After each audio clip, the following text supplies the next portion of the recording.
خطیب فضیلت الشیخ ڈاکٹر یاسر الدوسری حفظہ اللہ۔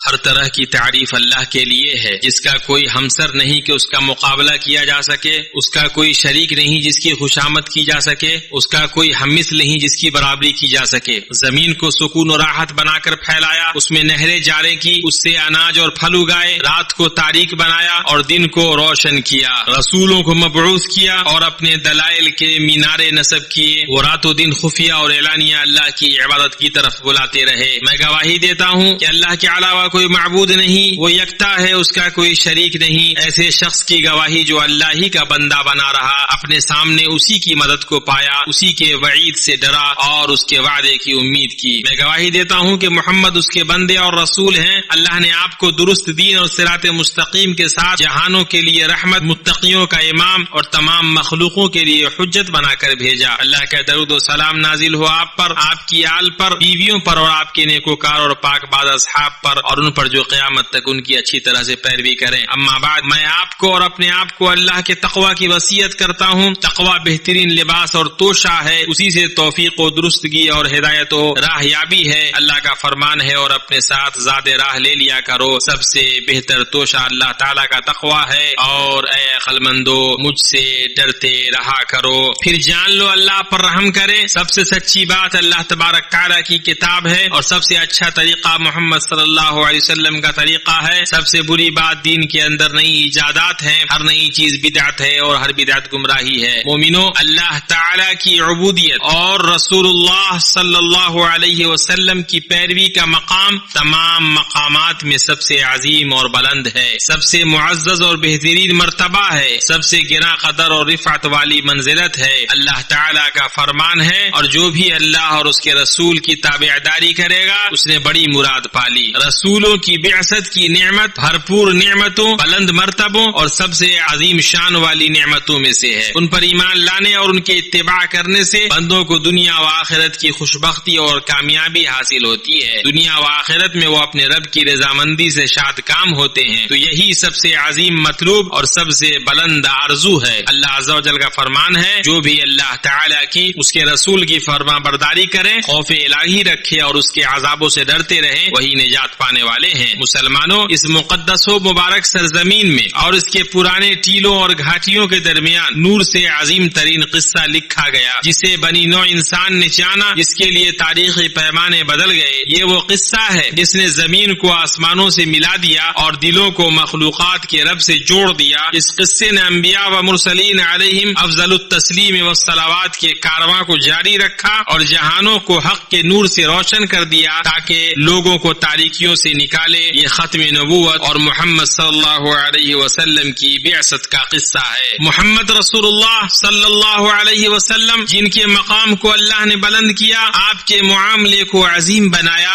آپ کے ذکر کو دوام بخشا، آپ کی نبوت کے اقرار اور آپ کی شریعت کی اطاعت کے بغیر شہادت درست نہیں ہوگی۔ اللہ عز و جل کا فرمان ہے، جو لوگ ایسے رسول نبی امی کا اتباع کرتے ہیں جن کو وہ لوگ اپنے پاس تورات و انجیل میں لکھا ہوا پاتے ہیں۔ محمد اللہ کے رسول ہیں، عقلی دلائل سے آپ کی رسالت کی سچائی ثابت ہو چکی ہے، فطری اسباب نے آپ کی شریعت کو تسلیم کرنے کی رہنمائی کی ہے، اور حقیقت کے شواہد نے آپ کی نبوت کے درست ہونے کو ثابت کیا ہے۔ اللہ تعالیٰ نے اپنے رسول کو ایسے احکام و شریعت کے ساتھ بھیجا جو اپنے مقاصد میں حکمتوں سے پر ہیں، اور ایسے احکام کے ساتھ بھیجا جو اپنے فروع میں باریک ہیں، اور ایسی خبروں کے ساتھ بھیجا جو اپنے مضامین میں سچ ہیں، اور جو اپنی تفصیلات اور اطلاقات کے اعتبار سے ہر زمان و مکان کے لائق ہیں۔ اللہ تعالیٰ کا فرمان ہے، یہ ایک ایسی کتاب ہے کہ اس کی آیتیں محکم کی گئی ہیں، پھر صاف بیان کی گئی ہیں ایک حکیم باخبر کی طرف سے۔ دوسری جگہ اللہ نے فرمایا، اور اسی طرح ہم نے آپ کی طرف اپنے حکم سے روح کو اتارا ہے۔ آپ اس سے پہلے یہ بھی نہیں جانتے تھے کہ کتاب اور ایمان کیا چیز ہے، لیکن ہم نے اسے نور بنایا، اس کے ذریعے سے اپنے بندوں میں سے جسے چاہتے ہیں ہدایت دیتے ہیں، بے شک اب راہ راست کی رہنمائی کر رہے ہیں۔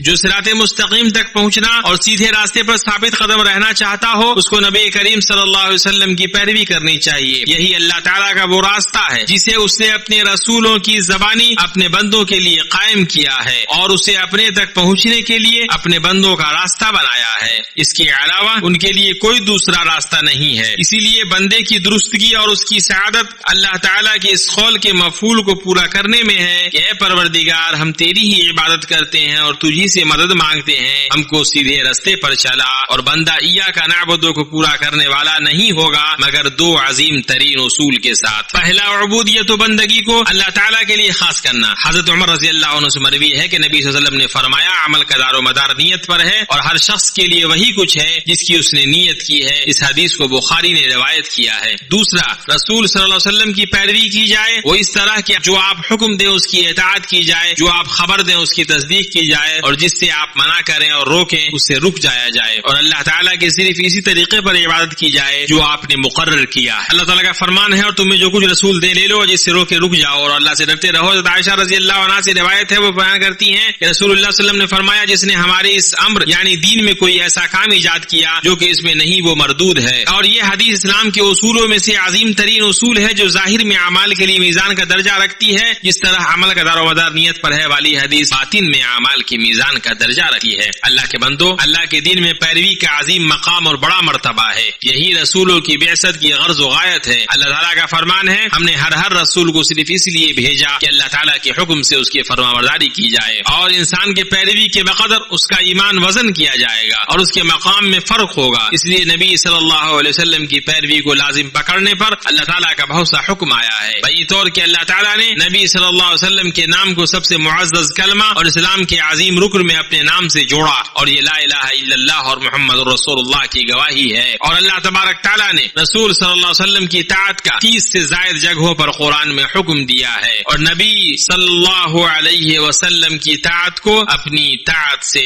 اور ان کی مخالفت کو اپنی مخالفت سے جوڑا ہے. جس طرح اپنے نام سے ان کے نام کو جوڑا ہے تو اللہ کا جہاں ذکر ہوگا وہاں رسول پاک صلی اللہ علیہ وسلم کا بھی ذکر ہوگا. اللہ کا فرمان ہے اس رسول کی جو اطاعت کرے اس نے اللہ تعالیٰ کی فرما برداری کی, اور جو منہ پھیر لے تو ہم نے آپ کو کچھ ان پر نگہبان بنا کر نہیں بھیجا. دوسری جگہ اللہ نے فرمایا جو اللہ کی اور اس کے رسول کی فرما برداری کرے گا اسے اللہ تعالیٰ جنتوں میں لے جائے گا جن کے نیچے نہریں بہ رہی ہیں جن میں وہ ہمیشہ رہیں گے. حضرت عبداللہ بن مسعود رضی اللہ عنہ کا قول ہے ہم اقتداء کرتے ہیں گڑھتے نہیں, ہم اتباع کرتے ہیں بدعت ایجاد نہیں کرتے, اور سب سے اچھی چیز جسے ہم تھامے ہوئے ہیں وہ اثر ہے. سفیان رحمہ اللہ کا قول ہے ساری بھلائی رسول صلی اللہ علیہ وسلم کی پیروی میں ہے اور پوری برکت آپ صلی اللہ علیہ وسلم کے منقول کلام کو حفظ کرنے میں ہے. یہی مقصود علم اور پہنچانے والا راستہ ہے. علم وہ ہے جو کتاب اللہ اور سنت رسول اللہ میں آیا ہے. انہی دونوں کے اندر ہر تلاش کرنے والوں کے لیے ہدایت ہے اور ہر بچنے والے کے لیے نجات ہے, ہر شبہ میں پڑنے والے کے لیے فیصل ہے اور ہر نور کے متلاشی کے لیے ان کا نور سب سے بہتر ہے. تو ہر طرح کی سلامتی پیروی کرنے میں ہے اور ہر طرح کی ندامت بدعت ایجاد کرنے میں ہے. رسول صلی اللہ علیہ وسلم کی شریعت محفوظ سفینہ ہے, جو اس میں سوار ہو کر اپنے آپ کو محفوظ کر لے وہ نجات پا گیا, اور ایسا سیدھا راستہ ہے کہ جو اس پر چلا وہ اپنی مرادوں کو پہنچ گیا. اس لیے کہ نبی صلی اللہ علیہ وسلم معصوم عن الخطا ہیں اور نہ وہ اپنی خواہش سے کوئی بات کہتے ہیں, وہ تو صرف وہی ہے جو اتاری جاتی ہے. تو یہی وہ کمال ہے جس میں کوئی نقص نہیں, وہ جمال ہے جس میں کوئی کھوٹ نہیں, وہ جلال ہے جس میں کچھ بھی کمی نہیں, اس کے اندر شفا ہے, اور یہی مطلوب ہے جو آپ کی اقتداء کرے گا وہ گناہوں اور برائیوں سے محفوظ رہے گا, ناشائستہ چیزوں اور عیوب سے بچا رہے گا, اور اپنے رب کی رحمت میں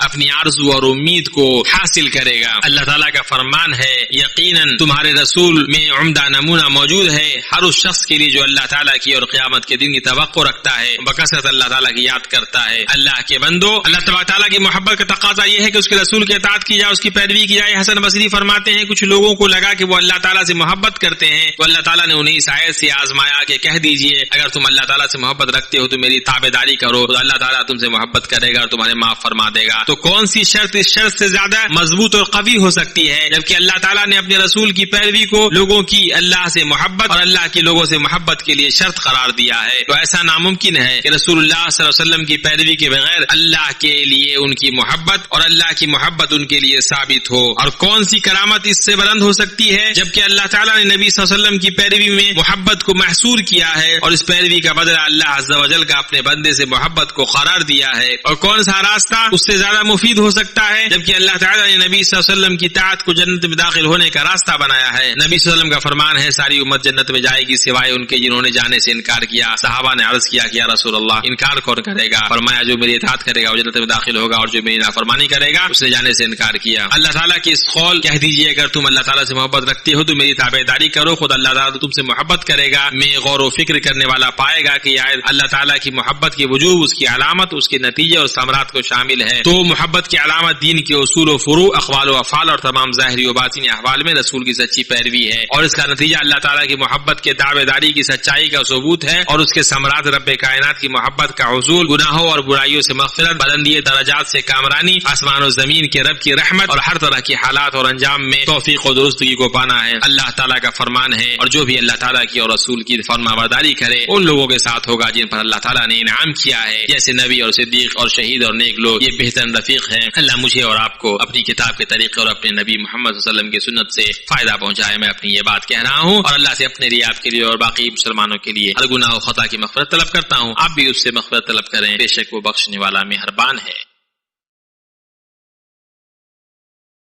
ہر طرح کی تعریف اللہ کے لیے ہے جس کی رحمت تمام بندوں کو شامل ہے اور جس نے اپنی اطاعت کرنے والوں کو درست راستے کی ہدایت سے خاص کیا، اپنے فضل سے انہیں نیک اعمال کی توفیق دی اور وہ اپنی مراد تک پہنچنے میں کامیاب رہے. میں گواہی دیتا ہوں کہ اللہ کے علاوہ کوئی معبود نہیں، وہ یکتا ہے، اس کا کوئی شریک نہیں، ایسی گواہی جس میں قیامت کے دن کے لیے ذخیرہ کروں. میں گواہی دیتا ہوں کہ محمد اللہ کے بندے اور رسول ہیں، ہدایت و درستگی کے راستے کی طرف بلانے والے ہیں. اللہ کا درود نازل ہو آپ پر، آپ کی آل و ازواج پر اور آپ کے معزز و سخی اصحاب پر. اما بعد، جان لو اللہ آپ پر رحم کرے کہ پیروی اس وقت تک نہیں ہو سکتی ہے جب تک کہ عبادت اپنے سبب اور جنس، قدر و کیفیت اور زمان و مکان میں شریعت کے مطابق نہ ہو. یہ وہ 6 اوصاف ہیں جن کی عبادت میں اکٹھا ہوئے بغیر پیروی نہیں ہوتی ہے. مومنوں، جو آدمی چاہتا ہے کہ رسول صلی اللہ علیہ وسلم کی پیروی کرے وہ اپنی اتباع کو خواہش سے الگ کرے، اس لیے کہ خواہش اور پیروی اکٹھے نہیں ہو سکتے ہیں. اللہ تعالیٰ کا فرمان ہے پھر اگر یہ تیری نہ مانے تو یقین کر لے کہ یہ صرف اپنی خواہش کی پیروی کر رہے ہیں. اور اس سے بڑھ کر بہکا ہوا کون ہے جو اپنی خواہش کے پیچھے پڑا ہوا ہو بغیر اللہ کی رہنمائی کے؟ بے شک اللہ تعالیٰ ظالم لوگوں کو ہدایت نہیں دیتا. اس آیت کے اندر اللہ تعالیٰ نے پیروی کو 2 قسموں میں بانٹا ہے جس کی کوئی تیسری قسم نہیں ہے. جس کی طرف رسول اللہ صلی اللہ علیہ وسلم نے بلایا اس کی پیروی اور خواہش کی پیروی، یہ دونوں انسان کے دل میں مقابلہ کرتے رہتے ہیں یہاں تک کہ دونوں میں سے کوئی ایک غالب آ جاتا ہے. خواہش نفس اور ان کے داخل ہونے کے راستے سے بچو. اس کی ایسی شکلیں اور لباس ہیں جو بہت سارے لوگوں کو دھوکے میں ڈال دیتے ہیں، اور شیطان خواہش کے راستوں سے مومن کے اندر داخل ہوتا رہتا ہے یہاں تک کہ اسے ہلاک کر دیتا ہے. نبی مصطفیٰ صلی اللہ علیہ وسلم کی مکمل پیروی کے ذریعے ہی ان خواہشات کے آگے کھڑا ہوا جا سکتا ہے اور ان کے دروازے کو بند کیا جا سکتا ہے. تو اللہ کے نبی کی کما حق اتباع کیجیے، ان کے راستے سے نہیں ہٹیے، ہر چند کے اس کی طرف بلانے والے محرکات موجود ہوں، اس لیے کہ یا تو پیروی ہوگی یا بدعت ہوگی. عبداللہ بن عمر بن عاص رضی اللہ عنہ نبی صلی اللہ علیہ وسلم سے روایت کرتے ہیں کہ آپ نے فرمایا تم میں سے کوئی شخص اس وقت تک مومن نہیں ہو سکتا جب تک کہ اس کی خواہش نفس میرے لائے ہوئے دین کے تابع نہ ہو جائے. نبی صلی اللہ علیہ وسلم نے ان 3 لوگوں کو ڈانٹا جنہوں نے اپنے نفس پر سختی کی تھی. آپ صلی اللہ علیہ وسلم نے ان سے فرمایا سن لو، اللہ تعالیٰ کی قسم، اللہ رب العالمین سے میں تم سے سب سے زیادہ ڈرنے والا ہوں اور پرہیزگار ہوں، لیکن میں روزے رکھتا ہوں تو افطار بھی کرتا ہوں، رات میں نماز پڑھتا ہوں اور سوتا بھی ہوں، اور میں عورتوں سے نکاح کرتا ہوں میرے طریقے سے جس نے بے رغبتی کی وہ مجھ سے نہیں. بخاری اور مسلم. حضرت عمر رضی اللہ عنہ کی آخری وصیتوں میں سے یہ ہے کہ انہوں نے کہا کہ تمہارے لیے سنتیں مقرر کی گئی ہیں اور فرائض تمہارے لیے رکھے گئے ہیں، تمہیں واضح راستوں پر چھوڑا گیا ہے تاکہ تم لوگوں کو ادھر ادھر گمراہ نہ کرو. موطا. ایک آدمی نے امام مالک بن انس رحمہ اللہ سے کہا اے ابو عبداللہ میں کہاں سے احرام باندھوں؟ آپ نے فرمایا ذوالحلیفہ سے، جہاں سے اللہ کے رسول صلی اللہ علیہ وسلم نے احرام باندھا ہے. اس شخص نے کہا کہ میں مسجد سے احرام باندھنا چاہتا ہوں. آپ نے فرمایا کہ ایسا مت کرو. اس شخص نے کہا کہ میں مسجد میں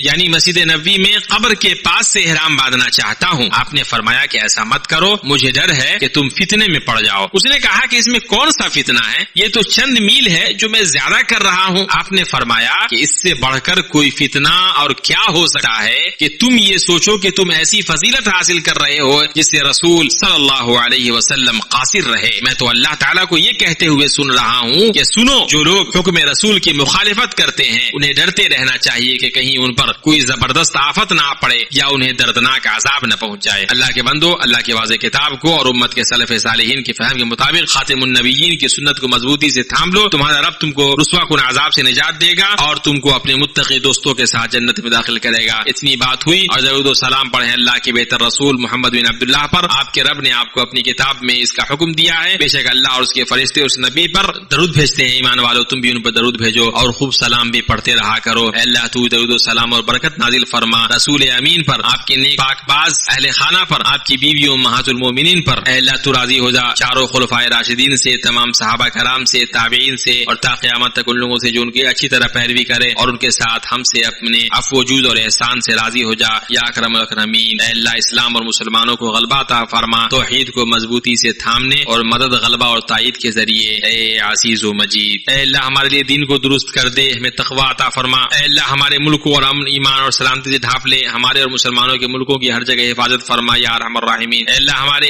امام ولی اور خادم حرمین شریفین، ان کے ولی عہد اور معاونین کے لیے ہر اس چیز کا سوال کرتے ہیں جس میں ملک اور لوگوں کی بھلائی ہے، اسلام اور مسلمانوں کی طرف سے انہیں بہتر بدلہ دے۔ اے آسمان و زمین کے رب، اے اللہ مسلمانوں کے حکمرانوں کو اپنی ہدایت کی توفیق دے اور ان کے عمل کو اپنی رضا والا بنا۔ اے اللہ ہمارے سپاہیوں کی مدد فرما اور ان کے قدم جما دے، ان کے کلمے کو یکجا کر، ان کی صفوں کو متحد کر، ان کے زخمیوں کو شفا دے، ان کے شہداء کو قبول فرما اور فتح کو ان کا حلیف بنا۔ اے رب العالمین، اے اللہ مصیبت زدوں کو راحت دے اور پریشان زدوں کی پریشانی دور فرما، قرض داروں کا قرض ادا کر، ہمارے اور مسلمانوں کے بیماروں کو شفا دے اور ہمارے اور مسلمانوں کے فوت پا چکے لوگوں پر رحم فرما رب العالمین۔ اے اللہ تو ہمیں توبہ اور انابت کی توفیق دے، ہمارے لیے قبولیت و اجابت کے دروازے کھول دے اور ہمیں خوب بھلائی عطا فرما۔ اے اللہ ہمیں تو دنیا میں بھی بھلائی عطا کر اور آخرت میں بھی بھلائی عطا کر اور ہمیں آگ کے عذاب سے بچا۔ سبحان ربک رب العزت عما یصفون وسلام علی المرسلین والحمد للہ رب العالمین۔